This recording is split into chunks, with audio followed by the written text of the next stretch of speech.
GLUE is an acronym, Glue. God's love undoes everything. Okay? But whatever you're going through, God's love will help you make it. And it will glue it back together. Well, so often people use the cliche, hump day, to describe Wednesday's value in the week. Well, one, I think hump has a connotation of the need to get over. And Wednesday is actually not the middle of the week, the work week for everybody. Sure, it's the middle of the 7-day week that keeps together the new week and the weekend, pulls them together. That's why I call this session Glue Wednesday.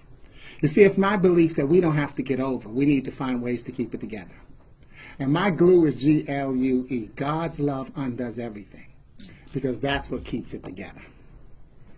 And in this segment, what I'll do is I'll reinforce the life lesson that life is about going from one puzzle to the next. You're either a small, medium, or large piece of each puzzle in your family, social, or business relationships. Yet, no matter what size puzzle piece you think you are, without you, the puzzle is labeled as incomplete. I'm Sporty King.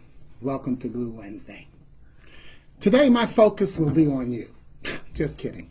It's going to be on me. And that's a principle that I actually want you to always remember.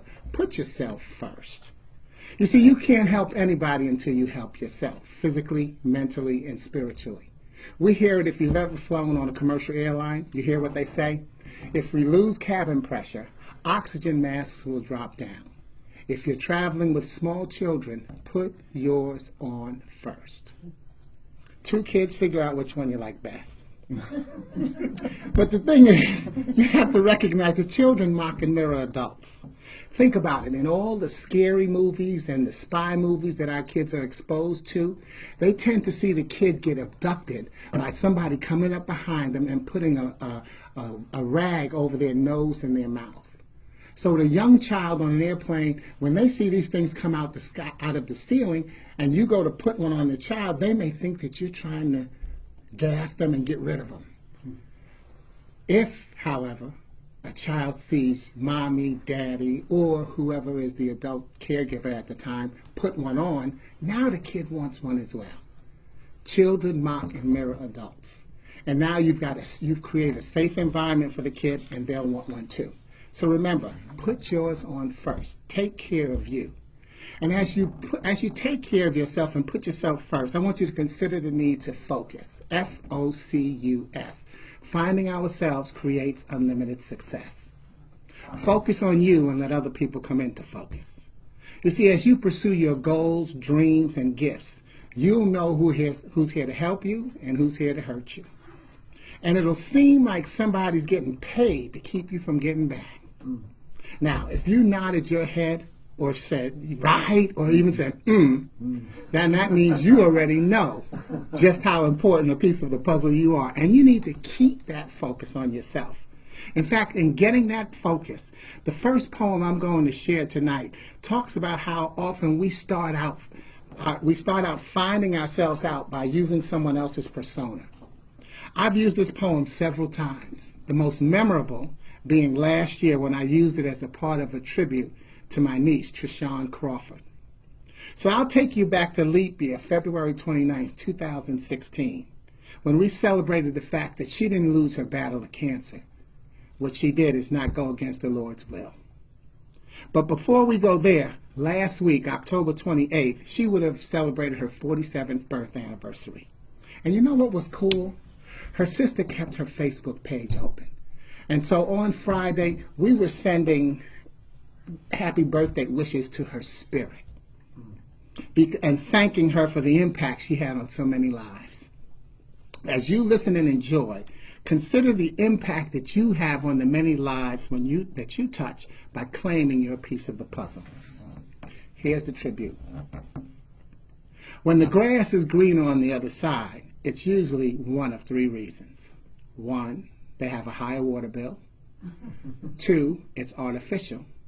Or 3, we're looking at it through the wrong set of eyes. Eyes that think you'd be better off being someone else. And tonight, some may wish that Trishon had been in someone else's body or health situation.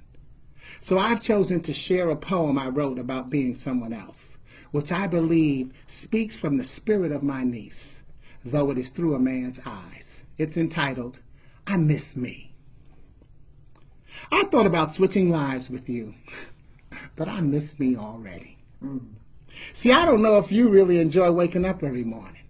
And that happens to be one of my favorite moments because it starts me off having reached my primary goal of the day. And my goal every day is to wake up tomorrow. And I don't know if you really appreciate how your fingers and toes move. While I know I really get a kick out of feeling solid, soft, or sandy soil supporting my successful stride. I happen to enjoy touching, feeling, squeezing, holding, and pointing myself in the right direction. That direction is up, by the way. Are you headed that way? I know I am. And I'd sure like to be in my shoes when I get there because I pretty much know how I'd handle the crowds. Got my acceptance speech ready and been practicing my smile. Come to think of it, I've been working on it since I was a child. My favorite outfit will be pressed brand new. Family, friends, teachers, heroes, TV shows, clients, habits, and hobbies, they'll all be there too. Can't say I'd know how to handle them all if I woke up and found out I was you. My mentors would take credit while giving me praise. They'd help me relive memories and cherish new days. Oh, how I would laugh at the tough times and the material things that were lost and rejoice in the character they helped build. See, my life and spirit are beyond monetary cost. Every enemy would stand in their place and receive equal time to express the beauty they inspired through their negativity. Let's face it, so many of the lessons we actually learn come from disharmony. A selfish person made me want to share. A jealous person helped me recognize insecurity. A lie reminded me to tell the truth. I remember joy and pain. I like sunshine and rain, and it was a man who taught me how to be a man. I've been vigilant, patient, spontaneous, loving, mean, mischievous, ignorant, irresponsible, irresistible, innocent, intelligent, intuitive, intimate, incomplete, inconsistent, informed, interesting, introspective, indecisive, incompetent, inconsiderate, insightful, insatiable, insensitive, indispensable, independent, incoherent, incognito, indescribable, inexperienced, infallible, indestructible, inspirational, inquisitive, instinctive, instrumental, insecure, inventive, inundated, indisposed, incredible, in tune, in touch, in sync, in and out. Outstanding, outrageous, outside, outsmarted, outspoken, outdone, outmaneuvered, outthought, outlandish, outclassed, outwitted, outcast, outnumbered, outraged, outright, outfoxed, outfitted, outrun, outreached, outfought, outranked, outvoted, outgoing, out of sight, out of this world. Oh yes, even out of breath. And almost out of my mind. Because I thought about switching lives with you. But I miss me already. See, I don't know if you enjoy waking up every morning. And that happens to be one of my favorite moments of every day. Yep, we'll miss Trishon. Yet now we are tasked to wake up for her by becoming the living extension of her legacy. And we know she'll continue to deliver her message through her kings, queens, knights, ladies, and all the wonderful, supportive pet names she calls her children. Yet they weren't pet names. They were what we call breath names. Breath, because what Trishon constantly did was believe in her children and breathe her spirit of love into their lives to let them know that they are the types of gifts and people that other people wanted to be around. And they will continue to help people smile, laugh, learn, and breathe as they breathe in their mother's pride and further into her spirit. So when you breathe the name Nathaniel, who calls himself Nate the Great, know that he should. Because he is. He works hard to be a great young father by focusing on being a great person. When you breathe Skylar, hear the goal we so often reach for, the sky, and dare to smile at that goal by connecting him to his big brother, the Great, and the look of a young Muhammad Ali, who is known as the greatest.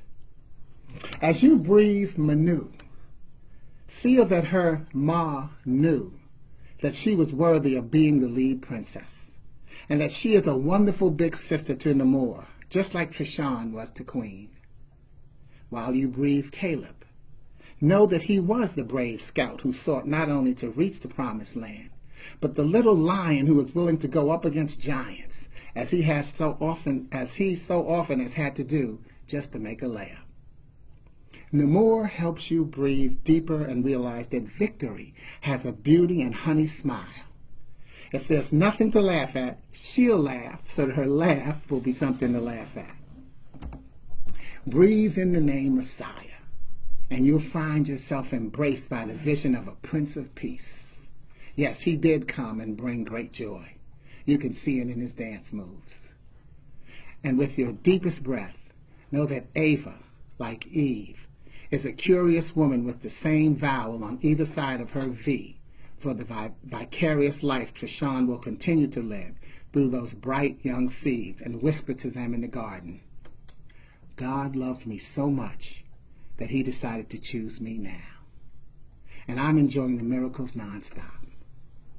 To some, it may look like what he's done is closed the door behind me, but he's actually opened up a new one in front of me. Like her children, you may miss her. But what's more important is that you don't lose sight of who you are. Who you are is the living extension of her legacy. Don't miss out on that by putting a stop to enjoying your life. Enjoy your life and keep waking up for Trishon and the many other people she joins whose names bring a smile to your spirit. Thank you for bringing a comforting smile to our family. So come on back to November 2017. You see, that poem was from my book, Your Name Came to Mind. And you'll find focus as one of the most powerful acronyms I use in my book, Affirmations. Meanwhile, one of my favorite lines in that poem may get hidden from most. It's the line, the stanza that says, so many of the lessons we actually learn come from disharmony. A selfish person made me want to share.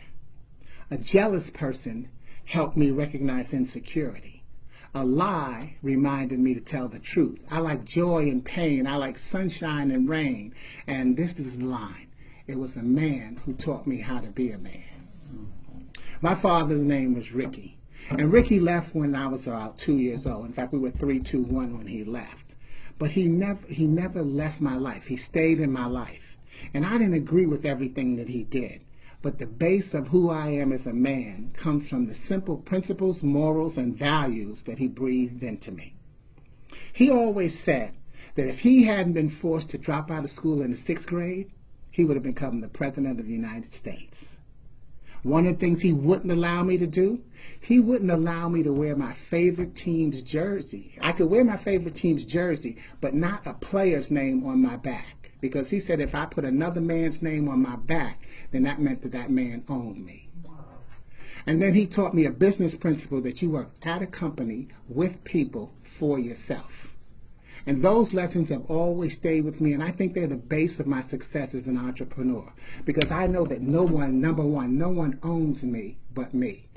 And even when I worked in corporate America, I worked at the Wall Street Journal for 18 years.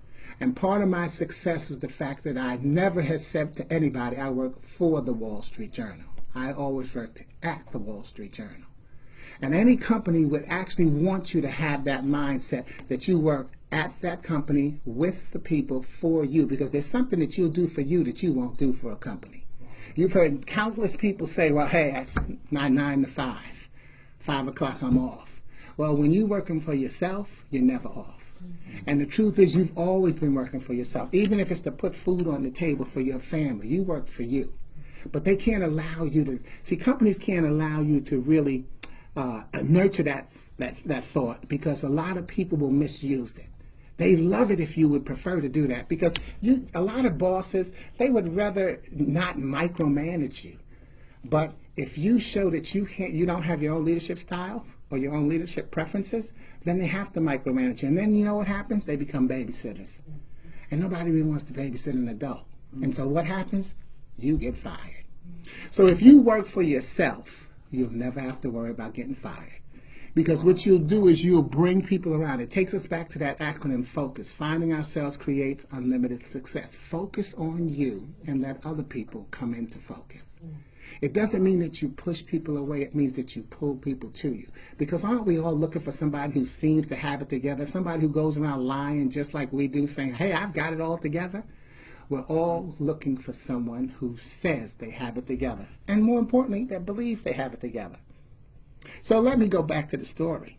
Because see, last Thursday, October 26th, which was 2 days before Trishon's birthday, marked 14 years since my father took his last breath.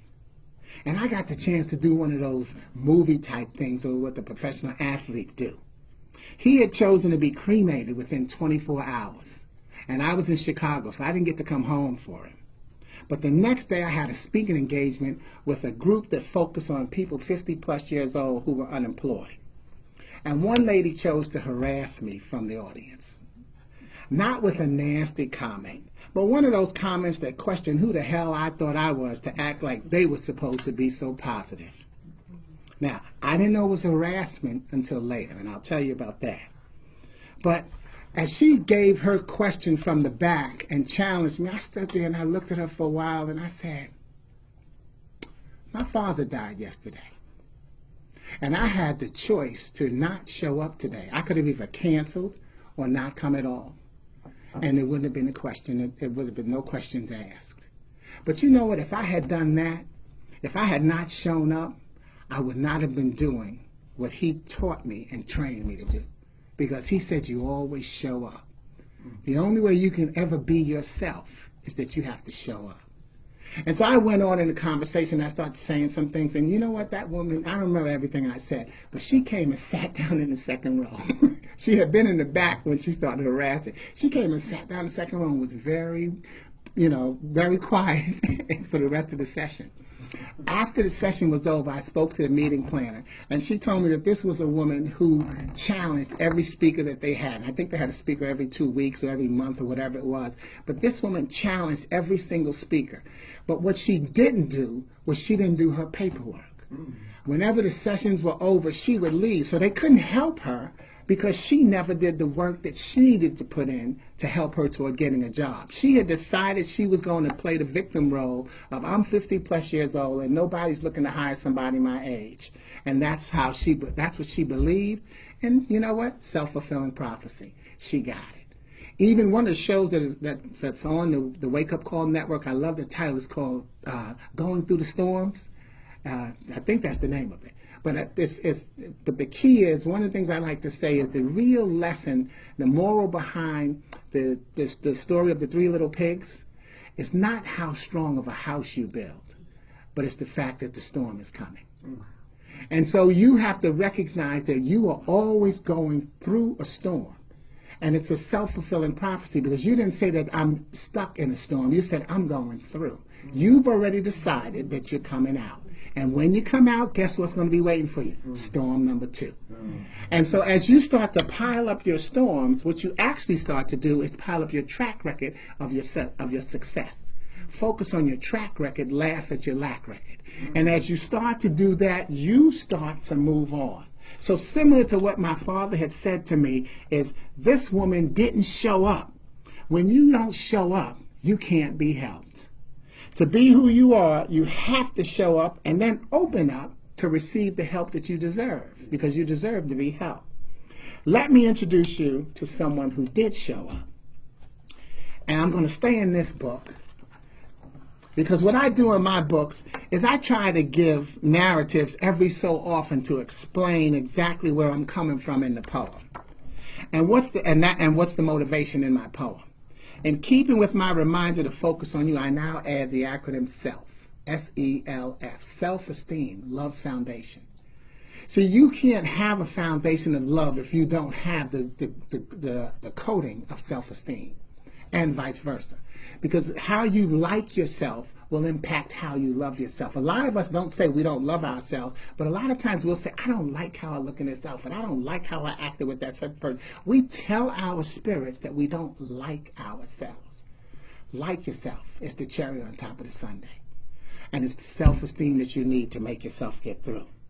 Because as you focus on yourself, what you do is you trigger and empower the growth that you need to take the necessary steps. So this poem is entitled The Journey Within. But here's how I introduced it. Willing to break that chain, because the poem before that was called Breaking the Chain. Willing to break that chain were the hundreds of public aid recipients I met through various welfare to work programs. These programs had a mandate to reintroduce people who had been on welfare to the world of work. These next 10 poems were written through the eyes of women and men who were caught up in the system. Human beings shackled with the stereotype of being lazy, negative people milking the system for years, not wanting to work, wanting an easy job where they got paid for doing little or nothing, or preferring to sit home and watch TV. People who I found proved to be spiritual and concerned parents, some whom had only been on aid for less than a year, yet many nervous or even scared at the life change on the horizon. Yes, a life change, not a job. And as you will see, people happy to join in focusing on the positive. Each poem was created through the words of audience members. Sessions conducted all began with a theme or word for the day. Each word was then treated as an acronym, and the members were asked to suggest complete positive words to satisfy each word of the acronym.